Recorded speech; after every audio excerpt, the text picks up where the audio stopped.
आप धनवान हो या निर्धन हो, ये कोई मैटर नहीं करता, लेकिन आपको ये अधिकार नहीं है कि आप किसी का भी मजाक बना लो। जब राघव ने एक मेले में एक अघोरी का मजाक बनाया और उस मजाक का जब बदला उस अघोरी ने लिया, तो आज राघव की जो ज़िंदगी है वो एकदम वीरान हो चुकी है। अपनी उस गलती पर इसको आज भी पछतावा हो रहा है। तो स्वागत है आपका आपके अपने खुद के YouTube चैनल जिसका नाम है सच्चे अनुभव विद मनीष। इस चैनल के माध्यम से मैं लोगों के साथ हुई कुछ पैरानॉर्मल एक्टिविटीज़ को कहानी के माध्यम से आप लोगों के साथ साझा करता हूँ। आज की जो कहानी ये जो आई है ये एक बिहार से मुझे भेजी है मिस्टर राघव ने, जिन्होंने एक अघोरी का अपमान कर दिया और उसके चलते इन्होंने अपने परिवार के एक दो सदस्य को खो दिया, अपनी धर्मपत्नी और अपनी बिटिया को। तो आज की कहानी हम शुरू करते हैं और आपको ये कहानी अगर अच्छी लगे तो प्लीज़ मेरे इस चैनल को सब्सक्राइब करिए, लाइक करिए और शेयर करिए। और यदि आपके पास अपना कोई ऐसा अनुभव है तो आप मुझे अपना अनुभव मेरी याहू वाली आईडी पर आप मुझे भेज सकते हैं, जिसका एड्रेस इस प्रकार है manish_मिश्रा96@yahoo.com पर। तो ज़्यादा समय ख़राब ना करते हुए आज की कहानी शुरू करते हैं। जय श्री राम।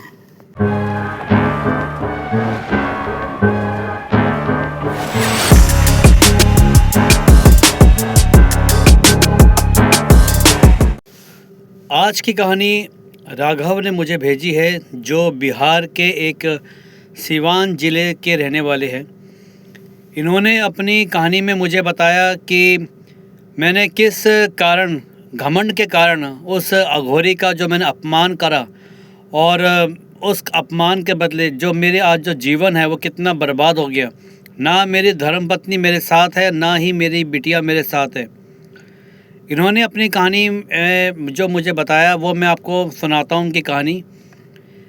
ये कहानी लगभग आज से 15 साल पहले की जो ये बात घटना हुई थी वो मैं आपको बताता हूँ। आज से 15 साल पहले ये अपने पुश्तैनी हवेली जो इनके बिहार में है वहाँ पर ये जाते हैं अपनी धर्मपत्नी और अपनी बिटिया के साथ।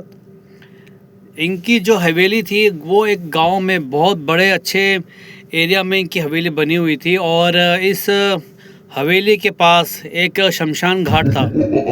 लोगों का ये कहना था कि इस राघव को ये बताया था कि आप इस हवेली में आप शिफ्ट हुए हो परिवार के साथ, तो आपको थोड़ा हल्का सा बचाव रखना चाहिए, क्योंकि शमशान के साथ आपकी हवेली बनी हुई है और उस शमशान में एक अघोरी तांत्रिक रहता है और वो काला जादू लोगों के ऊपर किया करता है।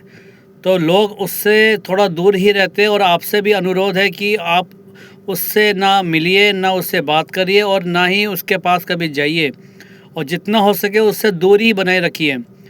तो जब ये बात राघव को बताई गई तो राघव ने बोला कि आप लोग कैसे कैसे बातें करते हो, आज के समय में भी आप ये काला जादू, तंत्र मंत्र, भूत प्रेत, पिशाच के ऊपर ही अटके रहते हो। अरे भाई ऐसा कुछ नहीं होता। अरे वो अघोरी है तो अघोरी है, मेरा क्या उखाड़ लेगा, बैठा है बैठे रहने दो। उसके पास मकान नहीं है इसलिए वो शमशान में बैठा है, रहने दो उसको। भाई मैं तो इतना बड़ा जमींदार का बेटा हूँ, इतनी बड़ी हवेली है, भैया उसका मेरा क्या मुकाबला। तो लोगों ने बोला कि आप फिर भी आपसे अनुरोध है कि आप उससे थोड़ा दूर ही रहे और ना ही कभी उससे मिलने का कोई प्रयास करें। तो राघव ने बोला ठीक है भैया, गांव वालों जैसे आप बोल रहे हो ठीक है, लेकिन मैं इन सब बातों पे विश्वास नहीं करता। और ऐसा कहता वो अपना अंदर रूम अपने हवेली में चला गया और जाके अपनी धर्मपत्नी को बोला कि गांव के लोग कैसे हैं यार, आज भी ये इसी डक्के उसी बातों में उलझे रहते हैं कि वो भूत है, वो प्रेत है, वो तांत्रिक है, वो अघोरी है। अरे ये कभी इनसे कभी ऊपर भी उठेंगे? अरे दुनिया कहाँ से कहाँ पहुँच गई, अभी तक उन्हीं बातों में अड़े रहते हैं। तो इनकी धर्मपत्नी ने कहा कि अरे तुम्हें क्या लेना देना, वो जब गांव वाले मना कर रहे कि उस अघोरी से मत मिलो तो ठीक है मत मिलो। तुम्हारे कोई रिश्तेदार लगा हुए थे, उसके पास जाके तुम उससे हाल चाल पूछोगे? अरे दूरी बनाए रखो, गांव वाले कुछ कह रहे हैं तो कुछ सोच समझ के ही कह रहे होंगे ना। तो ये भी राघव बोला कि क्या या तुम भी गांव वाले की बात में आ गई? तो इनकी जो बिटिया थी बोली पापा प्लीज़ जो गांव वाले कह रहे हैं उनकी बात मानो और आप भी अपना ये जिदपन छोड़ा करो। कुछ बातें होती है दुनिया की जो समय के साथ उनको माननी पड़ती है। तो राघव बोला कि यार तुम लोग ना दोनों के दोनों ऐसे ही हो, तुम्हारा कुछ नहीं हो सकता। तो अगले दिन इनके गांव में एक मेला लगा होता है, तो इनके धर्मपत्नी राघव और इनकी बिटिया ये उस मेले में जाते हैं। और उस मेले में जब अपने ये खा रहे होते हैं, पी रहे होते हैं, गुड़िया जो इनकी वो झूला झूल रही होती है, तो मतलब कि एक बहुत सुंदर वहाँ का माहौल होता है। तभी दुर्भाग्य कह लो या कुछ भी नियति कह लो कि जो अघोरी जो इनके हवेली के पास वाले शमशान में जो निवास किया करता था, वो अघोरी उसी मेले में आ गया। और नियति ये देख लो कि उस अघोरी ने आकर इन्हीं से बोला कि बेटा कुछ भिक्षा दे दे मुझे। तो जब राघव ने उसको देखा ऊपर से लेकर नीचे, तो पहले पूरा उसको पूरा स्कैन किया, देखा कह रहे बाबा ये क्या वेशभूषा बना रखी है हैं। तो जो अघोरी था उसने बोला बेटा ये मेरी ही ये एक तरह से मेरी वेशभूषा है, मैं शमशान का निवासी हूँ, मैं अघोरी हूँ, तो मुझे कुछ बेटा कुछ भिक्षा दे दे। तो राघव ने उसको देखा तो जोर जोर से उसने हंसना शुरू कर दिया। कह रहे क्या, अरे कपड़े नहीं है तो मेरे से कपड़े ले जाओ, ये ऐसे नंगे बन के क्या घूम रहे हो, ये क्या तुमने सर के ऊपर ये और जटा बांध रखी है, राख लगा रखी, क्या ये फालतू नौटंकी कर रखी है। कपड़े नहीं है तो मेरे पास आ जाओ, मैं बहुत धनवान हूँ, तुम्हें खूब माला माल कर दूँगा, ठीक है। तो जब उसने बोला अघोरी ने बेटा मुझे कुछ नहीं चाहिए, बस मुझे भिक्षा है वो मुझे दे दो, जो मैं भिक्षा मांग कर ही अपने जीवन का निर्वाह करता हूँ। तो राघव ने बोला कि मुझे तेरे जीवन से कुछ लेना देना नहीं है, ना ही मुझे तेरे से है, और तूने क्या हुलिया बना रखा है। उसका खूब मजाक उड़ाया। लोगों भी जब आसपास लोग इकट्ठे हो गए तो लोग भी उसकी बातों को सुनकर उन्होंने हंसना शुरू कर दिया। राघव ने जो गलती करी उसको नहीं करनी चाहिए थी, उसने उस अघोरी का अपमान करा। और जिसके बाद जब अघोरी का अपमान हुआ तो अघोरी वहाँ पर खड़ा रहा और उसकी आंखें गुस्से में लाल हो गई, और वो धीरे से बुदबुदाया या यूँ धीरे धीरे से बोला कि तेरे घर का दिया बुझा दूंगा मैं, तूने मेरा अपमान किया ना। ऐसा कहकर वो वहाँ से चला गया मेले में से। और जब राघव ने सुना तो वो ज़ोर ज़ोर से उसने हंसना शुरू कर दिया कि ओ अघोरी तू कुछ नहीं कर सकता, तेरे अंदर कोई शक्ति नहीं है, ये लोग होंगे गांव के जो तेरे डर के मारे तेरी जी चकोरी में लगे रहते हैं, मैं शहर का निवासी, मुझे कुछ फ़र्क नहीं पड़ता, ठीक है। ऐसा उसको और जोर जोर से उसको भला बुरा कहना शुरू कर दिया। वो अघोरी एक पल की रुका, पीछे मुड़ के देखता है और फिर कुछ कुछ बुदबुदाता हुआ, कुछ बड़बड़ाता हुआ सा वो वापस शमशान की ओर चला जाता है। वो दिन का समय ज़्यादा बल्कि ऐसा कुछ नहीं हुआ, राघव के साथ नॉर्मल रहा। उसने अपना वहाँ पे अपना एंजॉय किया और घर आया। डर की कहानी अब शुरू होती है उस दिन की पहली रात से। होता यह है कि जब राघव अपने कमरे में सो रहे होते हैं और इनकी धर्मपत्नी भी सो रही होती है, तो रात के ठीक 12 बजे इनके रूम में इनकी पत्नी को ऐसा लगता है कि कोई घंटी बजा रहा है, टन टन टन। तो घंटी की आवाज़ से इनकी धर्मपत्नी की आवाज़ आंखें खुल जाती है और देखती है कि रूम में तो सारे के सारे सो रहे होते हैं, लेकिन घंटी कौन बजा रहा है, और रात के 12 बजे। जब ये उठ के देखती है तो घंटी की आवाज़ थोड़ी और ज़ोर ज़ोर से आनी शुरू हो जाती है, और जिस साइड से आवाज़ आती है ये उस साइड की ओर जाके देखती है कि कहाँ से आवाज़ आ रही है। और जो इनके कमरे की जो खिड़की होती है, उस खिड़की के खोलने पर पीछे जो शमशान घाट है वो दिखाई देता है। तो इन्होंने जब खिड़की खोली कि आवाज़ आ रही है घंटी के ज़ोर ज़ोर से, खिड़की खोलती है तो देखती है शमशान की ओर। तो वहाँ इनको एक बहुत बड़ी लगभग 18 या 20 फुट, जैसा इन्होंने बताया था कि इनकी धर्मपत्नी ने इनको बताया कि 18 से 20 फुट एक लंबी काली परछाई खड़ी होती है उस शमशान के अंदर। और जिसको देखकर इनकी धर्मपत्नी ने एकदम डर के मारे वो जो खिड़की होती है बंद कर लेती है। बंद करने के बाद वो सीधा एकदम अपने बिटिया के पास आके सो जाती है डर के मारे। लेकिन इन्होंने ये बात अपने हस्बैंड को नहीं बताई, उस समय इनको जगा के बताना चाहिए था। अगले दिन जब इन्होंने अपने हस्बैंड को ये बात बताई तो इनके हस्बैंड कह रहे कि फालतू की बातों में मेरा टाइम मत बर्बाद करो, तुम्हारे दिमाग में ना ये गांव वालों की बातें भर गई है कि भूत प्रेत पिशाच होता है। अरे कुछ नहीं होता, अरे घंटी कहीं बज रही होगी और तुमने जब खिड़की खोली वहाँ पे कोई वैसे किसी पेड़ की परछाई होगी जो तुम कह रहे, तुम्हें लगा कि कोई भूत है। तो ऐसे इनकी पत्नी की बातों को इन्होंने आया गया कर दिया। तो अगला दिन भी जो था वो नॉर्मल रहा, कुछ नहीं रहा। दूसरी रात जब इनकी बिटिया सो रही थी, वही रात के 12 बजे के बाद वो एकदम ज़ोर से चीख लगाती है और चीख लगाते लगाते वो उठ जाती है। और जिसकी आवाज़ सुनकर इनकी जो माता जी है वो भागी भागी अपनी बेटी के पास आती है और पूछती है क्या हुआ, क्यों चीखे, क्या हो गया। तो इनकी बिटिया ने कहा कि माँ वो एक तांत्रिक यहाँ खड़ा है और उसके हाथ में ना एक ना खोपड़ी है और वो मुझे कह रहा है कि अपमान का बदला ऐसा बोल रहा है। और जब उनकी माता ने देखा कि उस कमरे में कुछ ऐसा नहीं है और वो लड़की इशारा कर रही थी कि मामी वो देखो माँ, वो खड़ा वो आदमी, वो तांत्रिक। तो इनकी माँ जब उनकी ओर उस साइड देखती है तो वहाँ पे कुछ नज़र नहीं आता, कोई वहाँ पे तांत्रिक खड़ा हुआ इनको दिखाई नहीं देता। लेकिन उस रूम में मरघट की राख यानी कि शमशान की राख, अस्थियों की राख उस रूम में इनको दिखाई देती है पड़ी हुई, जिसको देखकर इनकी जो माता जी होती है बहुत ज़्यादा डर जाती है।